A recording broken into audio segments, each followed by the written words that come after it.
mais radical que eu experimentei na minha vida, cara. Diferentemente da religião que transforma o homem de fora para dentro, com paradigmas e com a própria história, Cristo ele transforma o homem de dentro para fora. Então é aquilo que a gente chama de metanoia, sabe? Quando muda de uma maneira tão radical que você não consegue explicar. Então foi isso que eu vivi. Eu desesperei, busquei socorro, encontrei o socorro. E a partir daquele dia, cara, eu fiquei tão incendiado por isso, e por isso que eu me tornei talvez um pregador do evangelho, porque a minha vontade era que todo mundo conhecesse aquilo. Eu me lembro, cara, que eu dobrava os meus joelhos assim, orava, Jesus, eu quero que meus primos vivam isso também. Começou na minha família, sabe? Cara, eu clamava por isso e vi os meus primos todos tendo a vida transformada também. E depois isso virou meu trabalho, meu ministério, né? Quando que virou seu trabalho? Porque você tinha 19 anos quando teve essa transformação. Sim, cara. Mano, eu preguei a primeira vez com 20 anos de idade. 20 para 21 anos de idade. Foi a primeira vez que eu não preguei. Eu contei esse testemunho de maneira mais detalhada, tal. Eu contei numa igreja, num sábado à tarde, eu acho. Foi a primeira vez. E eu me lembro de sair daquele lugar, cara, me sentindo, assim, sentindo uma coisa no meu espírito, sabe? Como sabe quando eu falo, caraca, mano. Tô no lugar certo na hora certa. Meu Deus, isso é a melhor coisa da vida, cara. Eu olhar as pessoas assim, as pessoas sendo tocadas pela história e cara, aquilo me deixou doido, cara. E aí, eu não vou dizer pra você que naquele dia eu tinha certeza que aquilo seria minha vida pra sempre. Porque eu tinha outros sonhos. Eu tava dentro da faculdade de Direito, eu tinha outras ambições, né? Mas, cara, virou realmente o meu trabalho quando eu tava com 24 anos de idade. Eu terminei a faculdade, concluí, e aí eu fui comissionado de uma maneira que eu não tinha mais para onde correr, sabe? Quando tudo à tua volta fecham as portas. Eu tentei entrar numa sociedade de um escritório de advocacia na época, fui passado para trás. Tentei abrir uma loja de película, fui passado para trás. Tentei tudo, cara. Nada dava certo. Então tudo era paliativo, nada era de verdade, sabe? E aí, cara, resumindo a história, no dia da minha formatura, isso é muito é experiência, né? Experiência é fé para quem fala e fé para quem acredita. Mas no dia da minha formatura, eu fui escolhido para fazer aquele discurso de oratória sim, ali, né? sim. Da formatura e tal. E, cara, eu não consigo preparar esboço, nem para me pregar. Eu escrevo e tal, mas eu não consigo ler, sabe? Então, eu nem tentei preparar muita coisa, cara. Eu preparei os tópicos e tal, mas não escrevi, não levei nada pro palco. Quando me chamaram, era uma turma acho, de 400 alunos na época. E aí eu comecei a falar do que estava no meu coração. Falei, olha, hoje aqui vão sair doutores que vão ser referência para o nosso estado, quem sabe para o Brasil, tal, desembargadores, juízes. E dentro do meu coração, cara, dentro do meu espírito, eu ouvi uma voz que falou tão claro comigo que eu comecei a chorar na hora, no meio do discurso, cara. Eu falei, no meu espírito eu ouvi assim, e daqui sairá um pregador na minha palavra.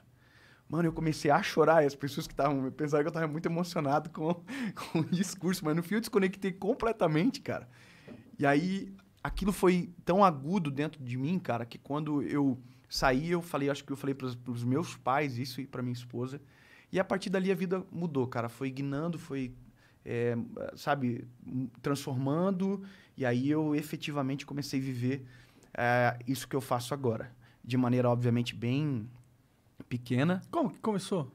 Na internet ou pregando? O pregando? Cara, o pregando começou com um convite, assim. As pessoas começaram a convidar. Porque viu, pô, um garoto com 24 anos. Eu sempre fui muito quebrantado, cara. A minha natureza é essa. Muito o quê? Quebrantado, chorão. Ah, tá. É que o quebrantar é meio que a gente falar que é o choro que é movido pelo Espírito. Tá. Não é o evangeliquismo, mas é uma coisa mais profunda, sabe? Chorar, tipo, emoção. Eu me emociono com uma música. Uhum. O quebrantar precisa de algo a mais, algo mais profundo, sabe? Então eu sempre fui muito quebrantado porque a minha história me produzia isso.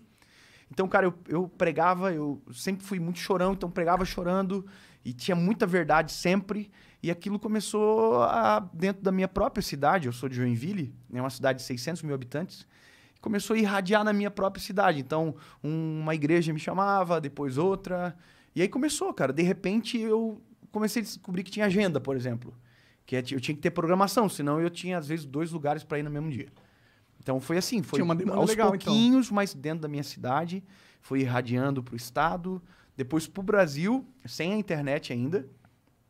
E aí a internet potencializou tudo. Foi do boca a boca, então, que Foi, no cara. começo. Foi de maneira... E aí eram assim, igrejas milagre. que chamavam vocês? Sim, Era você? igrejas. Entendi. Mas você ganhava pra ir nessas igrejas ou era algo que você fazia de graça? Cara, eu vou falar pra vocês um negócio. Quando eu comecei, eu não sabia que existia oferta. A gente não fala cachê nesse meio, né? Uhum. Fala cachê quando é, por exemplo, um evento que a gente vai fazer num ambiente que não seja igreja. Claro, que é algo, por exemplo, corporativo profissional e tal, e tal. corporativo. Mas, por exemplo, quando eu recebi a primeira oferta, eu me lembro que o pastor me chamou e me deu um valor tipo de R$ 200. Cara, eu peguei aquilo na mão, assim, eu falei, pastor, mas por quê? Não, porque você veio aqui e tal, e a gente quer te abençoar. E aí, cara, eu me lembro que eu fui para casa chorando no carro com a minha esposa, porque era uma resposta de Deus para mim, para uma provisão que a gente precisava. Então, eu não comecei por isso.